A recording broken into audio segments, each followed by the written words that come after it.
പ്രിയമുള്ളവരെ, ദശരഥ മഹാരാജാവിന്റെ ശവസംസ്കാര കർമ്മങ്ങളൊക്കെ വീരോചിതമായി തന്നെ പൂർത്തിയാക്കി ശേഷക്രിയകളെല്ലാം ചെയ്ത് അതിനുശേഷം രാജ്യഭരണം ഏറ്റെടുക്കാൻ കുലഗുരു വസിഷ്ഠ മഹർഷി ആവശ്യപ്പെട്ടെങ്കിലും ഭരതൻ അതിന് സമ്മതിക്കുന്നില്ലല്ലോ. അപ്പോൾ എല്ലാവരും ചേർന്ന്, കൊട്ടാരവാസികൾ എല്ലാവരും ചേർന്ന് വനത്തിലേക്ക് പോയി രാമനെയും ലക്ഷ്മണനെയും സീതയെയും തിരിച്ചു കൊണ്ടുവന്ന് രാമനെ തന്നെ രാജാവാക്കാൻ ശ്രമിക്കുകയാണ് ഭരതൻ. അങ്ങനെ ഭരതന്റെ ആഗ്രഹം അനുസരിച്ച് ഇവരെല്ലാവരും ചേർന്ന്, കൊട്ടാരത്തിലെ ഉള്ള എല്ലാവരും ചേർന്ന് ഇവര് വനത്തിലേക്ക് പുറപ്പെടുന്നു. ഇവര് രാജ്യാതിർത്തി കടന്നു. അങ്ങനെ ഇവർ ആദ്യം എത്തിച്ചേർന്നത് രാമലക്ഷ്മണന്മാരും സീതയും എത്തിയ അതേ മരച്ചുവട്ടിലാണ്. അവരൊരു രാത്രി മരച്ചുവട്ടിൽ ഉറങ്ങിയെന്ന് നമ്മൾ പറഞ്ഞല്ലോ നേരത്തെ. അവിടെ തന്നെ ഇവരും എത്തിച്ചേരുന്നു. ഇവരവിടെ എത്തിച്ചേർന്ന ഉടനെ നിഷാദ രാജാവ് ഗുഹൻ വിവരം അറിയുന്നു. ഒരു പടയണി വരുന്നു, കൈകേയി പുത്രൻ ഭരതന്റെ നേതൃത്വത്തിൽ ഒരു പടയണി വരുന്നു എന്നാണ് അദ്ദേഹം അറിഞ്ഞത്.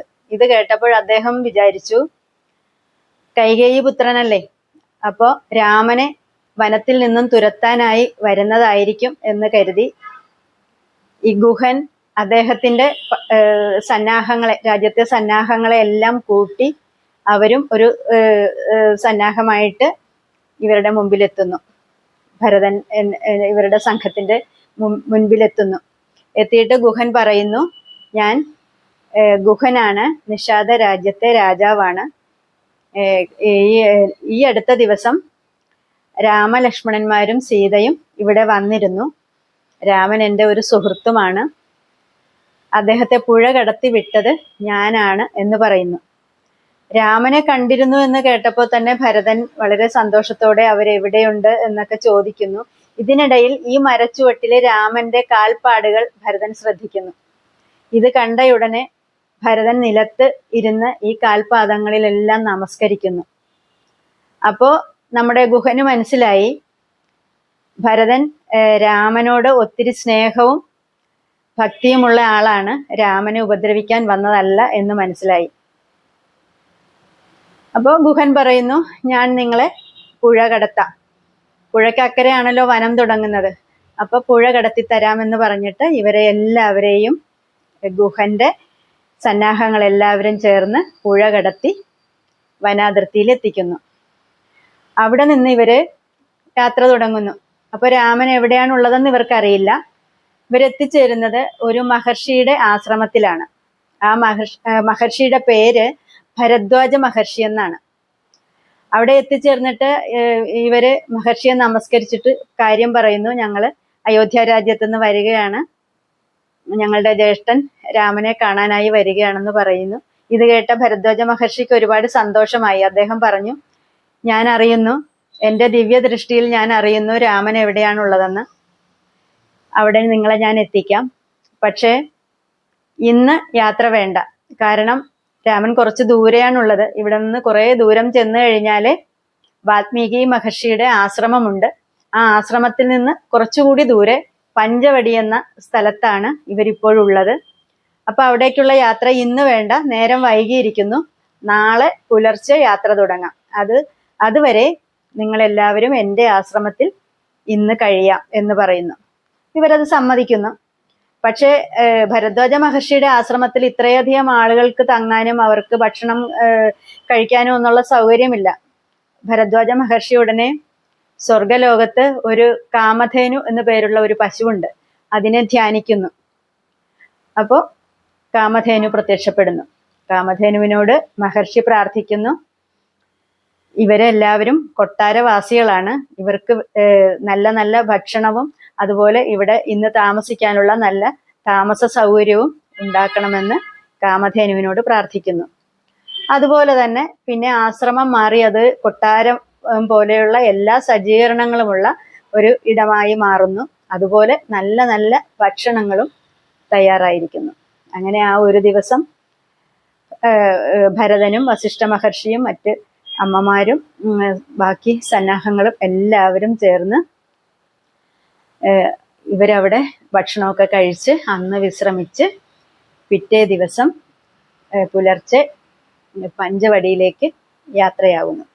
അങ്ങനെ ഇവർ കുറെ ദൂരം സഞ്ചരിച്ച് പഞ്ചവടിയിൽ എത്തുന്നു. പഞ്ചവടിയിൽ എത്തുന്നതിന് മുൻപേ രാമലക്ഷ്മണന്മാര് സീതയും ഇവരെ കാണുന്നു. അപ്പോൾ അവർക്ക് രാമന് വളരെ സന്തോഷമായി. ഭരതനും ഇവരെ കണ്ടു സന്തോഷമായി. അങ്ങനെ നടന്ന് അടുത്തെത്തുന്നു. കണ്ടയുടനെ ഭരതൻ ലക്ഷ്മണനെ നമസ്കരിക്കുന്നു. പിന്നെ ലക്ഷ്മണൻ ഭരതനെ നമസ്കരിക്കുന്നു. ഭരതൻ സീതയെ നമസ്കരിക്കുന്നു. ശത്രുഘ്നൻ രാമനെയും ലക്ഷ്മണനെയും നമസ്കരിക്കുന്നു. സീതയെ നമസ്കരിക്കുന്നു. അമ്മമാരെ നമസ്കരിക്കുന്നു. രാമനും ലക്ഷ്മണനും സീതയും.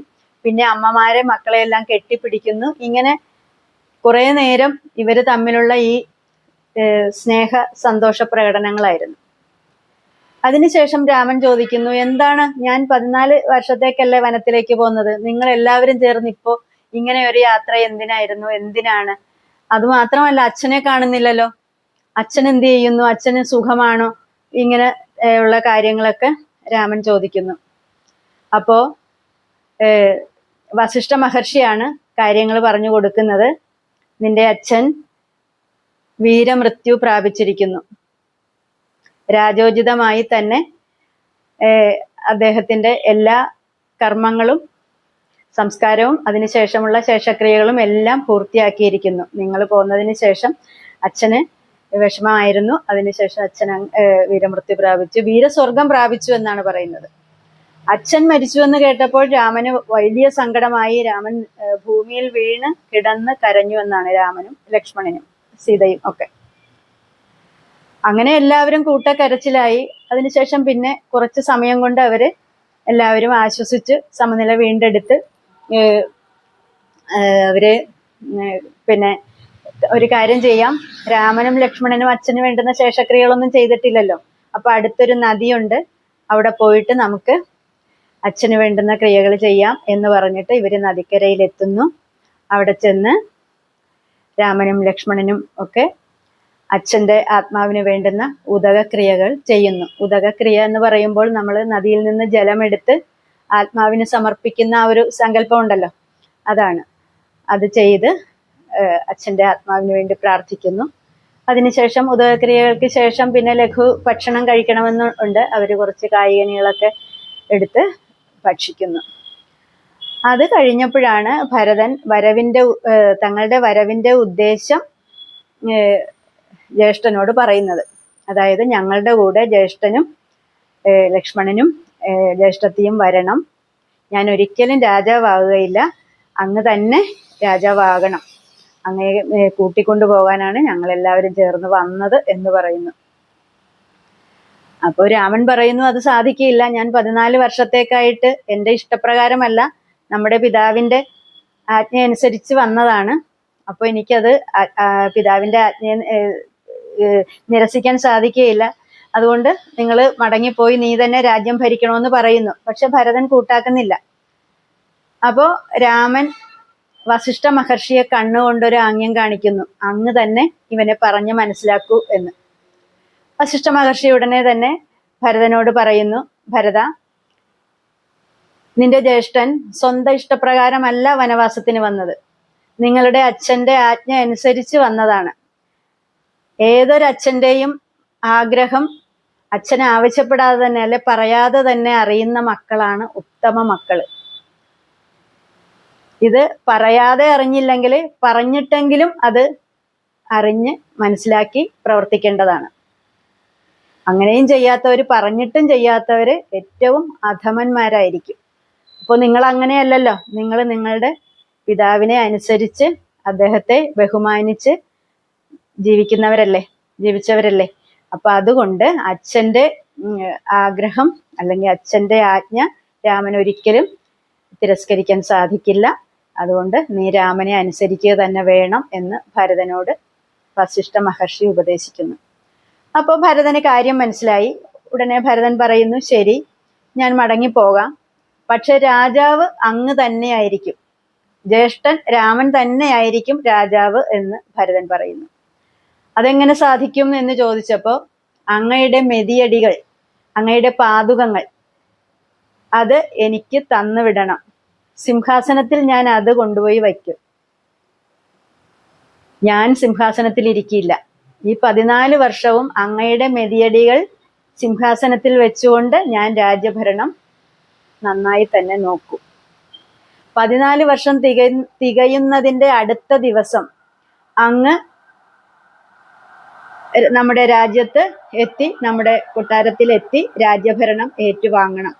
അങ്ങനെ ചെയ്തില്ല എങ്കിൽ, അങ്ങനെ സംഭവിക്കുന്നില്ല എങ്കിൽ ഞാൻ ലക്ഷ്മണനെ പോലെ തന്നെ അങ്ങയുടെ കൂടെ വനവാസത്തിന് വരും. അതിനും സാധിക്കുന്നില്ലെങ്കിൽ ഞാൻ അഗ്നിയിൽ ചാടി ആത്മാഹുതി നടത്തും. ഇത് ഭരതന്റെ വാക്കാണ് എന്നാണ് ഭരതൻ പറയുന്നത്. ഇത് കേട്ട് രാമൻ പറഞ്ഞു, അങ്ങനെ ഒന്നും വേണ്ടി വരില്ല.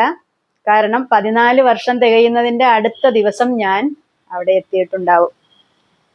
അതുകൊണ്ട് നീ സമാധാനമായി പോയി നമ്മുടെ രാജ്യത്തെ സംരക്ഷിക്കൂ എന്ന് പറഞ്ഞ് പാദുകങ്ങൾ ഭരതന് നൽകി എല്ലാവരും ചേർന്ന് മടങ്ങിപ്പോരുന്നു.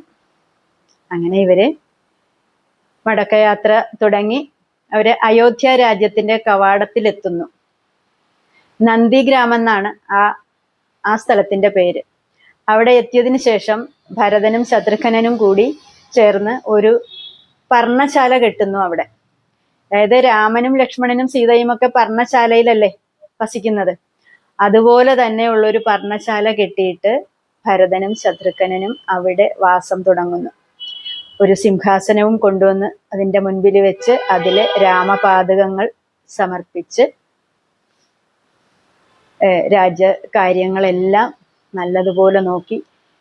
രാമനും ലക്ഷ്മണനും ഒക്കെ വനത്തില് എങ്ങനെയാണോ ജീവിക്കുന്നത്, എവിടെയാണോ കിടന്നുറങ്ങുന്നത്, അതുപോലെ നിലത്ത് കിടന്നുറങ്ങി അവര് ഭക്ഷിക്കുന്ന തരത്തിലുള്ള കായ്കനികൾ മാത്രം ഭക്ഷിച്ച് ഭരതനും ശത്രുഘ്നനും ചേർന്ന് 14 വർഷം രാജ്യകാര്യങ്ങൾ നന്നായി നോക്കി പ്രജകൾക്കൊന്നും യാതൊരു കുഴപ്പങ്ങളും ഇല്ലാതെ അവരെ സംരക്ഷിച്ച് ഭരണം നിർവഹിച്ചു എന്നാണ്. ഇതാണ് രാമായണത്തിന്റെ ഒരു ഘട്ടം. അടുത്ത ഘട്ടം മുതലുള്ള കാര്യങ്ങൾ നമുക്ക് ഇനിയും അടുത്ത ദിവസം കേൾക്കാം. നന്ദി, നമസ്കാരം.